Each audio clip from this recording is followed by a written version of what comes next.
mbokk taalibe yi ñu fekk ci plateau bi di rafetlu it émission bi ak initiative bi jërëjëf jërëjëf xam naa yaa ngi ñu fekk ci waxtaan woo xam ne ñu ngi waxtaanee li ñuy tuddee autoroute de l'eau bi nga xam ne wax nañ ci suñu njëlbeenu wax ne bokk na ci yéene yi sëriñ bi yéene waxoon na ko ci kàddoom ne bu nekkutoon liggéeyu université bi loolu mooy li muy njëkk a soobu ci dëkk bi muy fexe ba Touba am ndox mu neex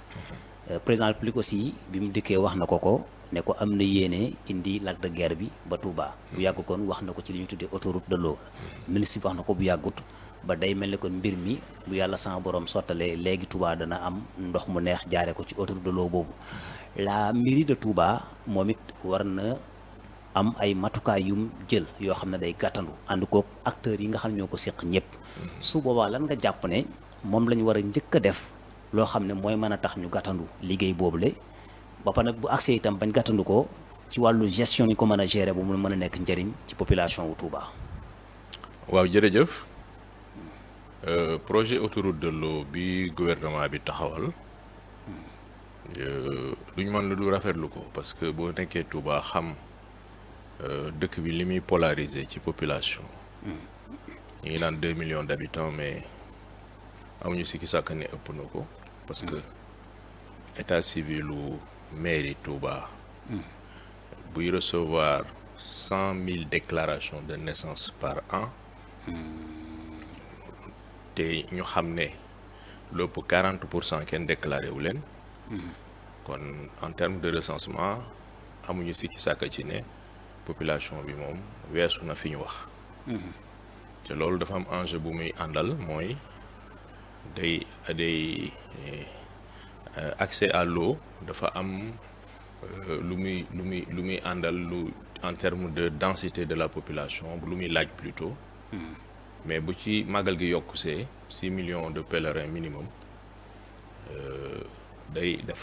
dafa am nu ñu war a gérer ndox mi dafa am politique de l'eau bu ñu war a am ba nga xamee ne nii bu mucc ayib la war a doon te suñu kilifa di sëñ Mountakha yal na ko fi yàggal ci wéral ko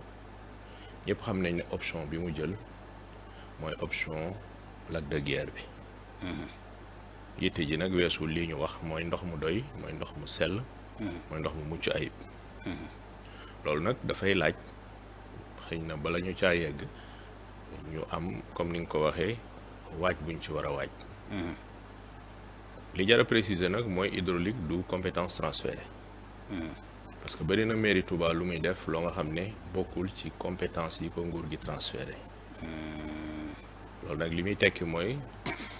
décentralisation loi la bu ñu voté bu mel ni mu nguur gi dafa summi mbubam solol ko gox-goxaat yi communes yi am ci yenn ci ay sañ-sañam yu mu jël dénk leen ko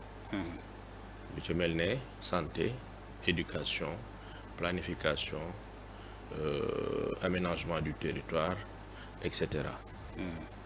mais hydraulique bokkul ci compétence yi ñu transféré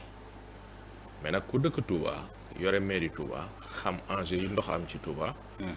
forcément mënoo bañ a intervenir ci ndox mi loolooy waral mairie bi di chaque année dans son budget di lancer ay marché ngir fàggandiku ci ndigalu sëriñ bi nag sëriñ Mountakha moo ñu sant loolu di fàggandiku ay pompe pour forage ak ay électropompe ba nii ñuy wax ak yéen am na marché bu nekk en cours ba nga xam ne ay pompes yu ñu war a livrer am na ay armoires yu fa nekk yoo nga xam ne kenn jëfandikoo bu ko loola nag la ko indi en terme de responsabilité mooy indi ëllëg it projet bu mel nii su amee maire bi war a am taxawaay bu mu ci taxaw ci waajal ko waaye nag mi ngi tàmbalee ci li ñuy wax réseau bi ci boppam ñu saytu parce que actuellement nombre de forages yi am ci dëkk bi ak ni nga ko linkee bu fekkul woon ni amul benn ayib benn sëkk bu ci am ndox warul manqué mais il y a beaucoup de fuite bari fuite trop li ñuy tuddee napp bi gëstu wane na ne te loolu professeur bu mag bu ñuy wax professeur Serigne Faye moom la ko nguur gi santoon gëstu boobu wane na ne li alimenté napp bi li ci ëpp réseau AEP bi la addig eau potable bi di fuir surtout tuyau fonte bi daté de 1958 donc loola bokk na ci liñ jàpp ne kon napp bi ay ndoxu taw la ak ay napp nekk suuf kon réseau bi fuité la kon. ñàkkul ne am na ci waaye bari na lu réseau bi di alimenté te loolu bu fekkee ne ndox mu ñuy drainer muy jóge ci fële di ñëw bu fi fekkee lu mel noonu dañ ko war a saafara bala ñu caa yegg loolu mooy benn ñaareel ba forage yi nga xam ne nit ñaa ngi koy gas sans autorisation ci biir kër yi wala ci dëkkuwaay yi wala ci tool yi loolaat lu mat a bàyyi xel la ñu xam ne dafa am niveau de sécurité bu mu laaj ak niveau de technicité bu war a tax bu ñu demoon tey jii ba ndox moomu di fi ñëw da ci am ay pratiques yoo xam ne nag faaw ñu arrêté ko. kuy joxe autorisation yi. amul autorisation. ku ko war a joxe ci lu ñu xam mais service hydraulique. politique de l'eau service régional d'hydraulique moo ko yore. donc lépp lu waay di def ci réseau eau da nga war a rapproché wu ci hydraulique bu dee forage OFOR moo ko yor. donc Maaw Rahmati bi fi nekk opérateur la ba nga xam ne day liggéey ak OFOR. donc nit warul ci sañ-sañam. wala ci pexeem wala ci coobareem. di intervenir ci lu jëm ci loolu te structure yañ ko dénk waxoo ci ak ñoom wala tàgguwoo leen. donc yooyu yëpp dafa war a tax mu nekk lu ñu war a waajal ba ndox bi nga xam ne population yi moom lañ leen di jox. day nekk ndox mu mucc ayib. waaye ci usage ba ci utilisation baat mu bañ a am ay pertes yu bari. parce que quelle que soit la quantité d'eau bu fekkee ne politique de l'eau taxawaluñ ko ak gestion de l'eau li ñuy joytu nii la ñuy joytuwaat tey bu màggal jotee. parce que point culminant bi màggal la. 6 millions de pèlerins neexuñu alimenté. donc loolu la waral ma ne ñun li ñu jàpp ci ndox mi gestion collégiale la laaj. mooy ñi ko séq ñëpp di Maaw Rahmati di OFOR di service hydraulique di commune bi. mais di population yi dans leur globalité. ñëpp dañoo war a ànd lëkkaloo fexe ba yi ñuy wax nii ñu saafaraandoo ko fexe ba ca yorin wa it ñu fexe ba mu nekk yorin ba mucc ayib. ndax Touba kat lépp lu fi nekk dafa war a gën a baax ni ñu koy defee bu dee aw yorin dafa war a gën a mucc ayib ci yorin ndax boroom it ci noonu rek la nekkoon waaw loolu daal la ñu ne ñun position bi ñu am mooy mairie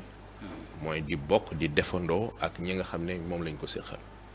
waaw gestion solitaire daal ku ne xam na ne c'est révolu dans ce pays te loolu it fii ñu toll nii dans la gestion des forages ñun niñ ci doxee rek ci la ñuy continuer di dox mooy ci ñaari fànn mooy démembrement état la mairie bi donc dafay dox ci réglementation kuréel la goo xam ne moomeelu sëriñ bi la ña fa ne moo leen fa teg day dox ci ndigal mais ñetteel ba it mooy li nga xam ne moom la ñu dénk toute collectivité locale mooy concertation